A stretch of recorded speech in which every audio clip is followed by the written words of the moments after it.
Hello, Ninthers, and once again, a very good morning, a very good afternoon, and a very good evening, based on the time in which you'll be watching this video. Hoping all of you all are doing well and fine, and you all are keeping yourself busy. Also, that you all are, you know, taking some time out for your friends, parents, and getting some quality time outside the phone and the laptop and the different games which you all love playing and the all the other things which are digital. I hope you all are being less concerned with the digital or less busy with the digital and coming back to the roots, to the basics. Leaving all those aside, let us talk of the importance of the various components of the atmosphere. Now, when we are talking of the various components of the atmosphere, you all know a few basic components or the common ones. There's oxygen, nitrogen, carbon dioxide, water vapor, then you have the particulate matter, those are the solid particles. Now, when we are talking of now the importance of oxygen. Now, you all know importance of oxygen. Oxygen helps us in breathing. Oxygen helps us in respiration, and it is important for all living organisms. That is the animal kingdom. The entire animal kingdom requires oxygen. Not only the animal kingdom, the plant kingdom also.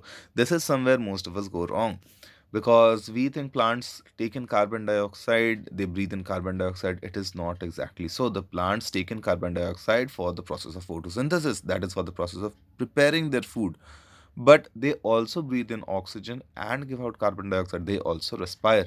So oxygen is necessary for respiration of all organisms, so it is essential for plant and animal life. Next, it supports combustion or helps burning, breathing, and decomposition of organic matter. Without oxygen, life cannot exist on Earth. It combines easily with other elements, forming oxides. Now, those oxides are also important, and there are various usage of the different oxides. And well, oxygen helps in burning. Without oxygen, the we wouldn't have got energy because the oxygen which we respire in, it goes inside and then it produces energy because oxygen helps burn. And this is why, because of this excess this oxygen helps in burning, because of this property only, it is very very important to have something so as to control this burning nature or this combustion nature of oxygen, and that control is given by nitrogen. So nitrogen, most of the atmosphere is made up of nitrogen, and as you can see, it is written over here, nitrogen dilutes the oxygen and slows down the process of oxidation. Nitrogen combines with other elements to form nitrogen compounds. Nitrogen, we all know amino acids, or you all have heard of maybe at times amino acids. Now, those are the building blocks of proteins. Whatever proteins we are eating, or the proteins which we are made up of. What is protein actually? You all know protein is body building food. So, amino acids are very important for helping or in helping build up a body or for growth. And nitrogenous compounds, they help in they help in growth. So nitrogen, it combines with other compounds and it becomes a constituent for plant and animal life. Not only this plant life, it comes to us also through amino acids. Atmospheric nitrogen is the main raw material used in the manufacturing of fertilizers, nitric acid, and ammonia. So these fertilizers important for the growth of plants. Ammonia is a compound which has various chemical uses and properties, and similarly so for nitric acid also. Carbon dioxide. Next is carbon dioxide. It is the first point is it is utilized by plants during the process of photosynthesis for the production of organic matter. It's a heavy gas found in the lower layers of the troposphere in abundance. This is important. If somewhere a question comes, or if someone somewhere asks you, why isn't carbon dioxide formed in the upper layer of the atmosphere? It's because it is denser. So it is a heavy gas, denser than the other gases, so it settles down. It is there found mostly in the troposphere, and this is a very important property, and this is a property which makes carbon dioxide so famous or also so infamous, mostly because of its relation with the greenhouse effect. It absorbs terrestrial radiation and keeps the lower layers of the atmospheres warm at night. Very very important. Had it not been so, the cold which you all are feeling right now in the Dhanbad area, it would have been much, much, much more greater. Next comes water vapor. Now, can anyone tell me what is, okay, had it been, you know, class, I would have asked you all this, but can anyone tell me what is the largest source of water vapor um, or what is the largest source of this water particles, small water particles present in the atmosphere? And I'll be asking you all in the same way. If a person or anyone who can answer this gets his favorite chocolate tomorrow. So I guess Vedansh is still waiting for his chocolate. So, well, the answer will be the oceans. How is it so? You all know that, well, supposingly, now you all know one thing. If suppose this is the ocean over here, this is the ocean, and we are talking of the waves. Now the waves, they are coming and they are falling, they are breaking on the shore. As the waves are breaking on the shore, you all have seen one thing. If you all have been to the, if you all have been to the areas of or the seashore, and if you have enjoyed sitting in front of the, water and enjoying the waves breaking at the shore, you must have seen one thing. As the waves, they fall on the ocean, or sorry, on the shore, as the waves, they fall on the sand and they break, you have seen that very small particles, water particles, they keep on flying here and there. And some of them, the water spray, you can call it, those water sprays, those they come and settle on your face, on your dress, and you feel kind of sticky on your face.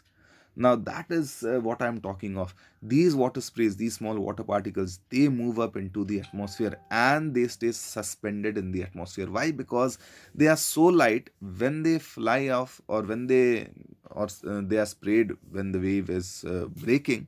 What happens is that because of the lightness of these small water particles, they keep on floating in the atmosphere only, and this gives rise to the largest component of or this gives rise to most of the water vapor in the atmosphere.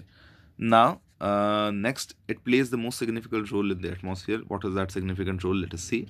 It is a source of condensation, clouds, and all forms of precipitation. It is added to the atmosphere by the process of evaporation of water from the ocean, seas, lakes, rivers, and also by transpiration from the leaves of the plants. Now, this evaporation and transpiration, they together make up evapotranspiration. EVAPOTRANSPIRATION. That is evapotranspiration. Next, we have, but they missed out on that point, how most of the water vapor is coming into the atmosphere, and you should keep that in mind. Next, like carbon dioxide, water vapor is capable of absorbing heat radiated by the earth and keeps the lower layers of the atmosphere warm at night. Now, carbon dioxide becomes the greatest enemy, but then water vapor. Water vapor is the most potent greenhouse gas which we have on the earth.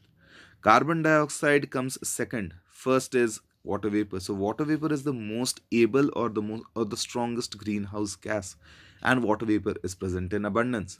Also, water vapor is being released by the vehicle emissions, by the emissions from the different factories, from the, if you have seen, there are so many thermal power stations, and if you have seen any thermal power station, you'll be finding that a white color smoke comes out from those chimneys, large chimneys. That is nothing but water vapor coming out. So much water vapor going in into the atmosphere. Now this is causing, again, increase in the amount of heat trapped, and this is resulting in the global warming. Next, we have the particulate matter. Smoke, dust, salt grain. Where does the salt grain come from? As the water vapor, or as those, well, salt grain? How did it come? Can anyone tell me once again? But then, no chocolate right now. I'm telling you all the answer. As the wave breaks, we were talking of the wave, breaking of the wave. As the wave breaks, what happens? The small particles, the water vapor, the water particles, they fly out into the atmosphere. As they fly out into the atmosphere, they are also taking with them small particles of salt. Why? Because seawater contains salt. So those small salt particles, they are also flying along with those water particles. Due to the sun, the water, which is there, the salt and the water particle. So this is, suppose the this index finger is the salt particle and the thumb is the water particle. So they are moving together into the atmosphere. What happens is that due to the sun's ray or due to the heat, the water particle, it gets evaporated, moves up as water vapor. What happens to the sand particle? The sand particle is very very light, so it keeps on floating in the atmosphere.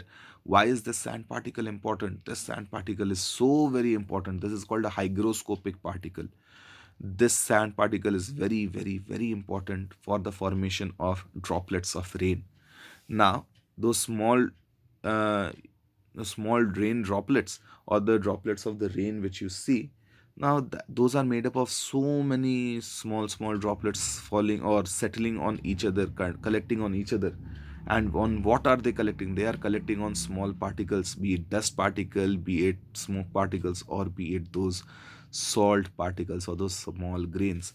So it is the salt particle. On it, from different directions, the water, small water droplets are collecting and forming large droplets of rain. So these are called hygroscopic particles. Hygroscopic means something which attracts water. So these scatter solar radiation, causing red or orange color in the sky during sunrise and sunset. They serve as condensation nuclei. See, this is what I said. The moisture present in the atmosphere gets condensed around them. That is why these are called hygroscopic particles. They missed out on that. Hygroscopic, Hygro, hygroscopic, SCOPIC. So these are hygroscopic particles.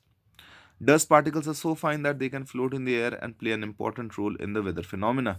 They also absorb terrestrial radiation and keep the lower layers of the atmosphere warm at night. So they help in keeping the lower layers of the atmosphere warm at night. Now we'll be leaving it till this. We'll be discussing the structure of the atmosphere and then the other chemical composition, greenhouse effect, ozone depletion. I guess it will take another 2 classes. So till then, I'll say goodbye and take care. Stay well and stay happy. Thank you.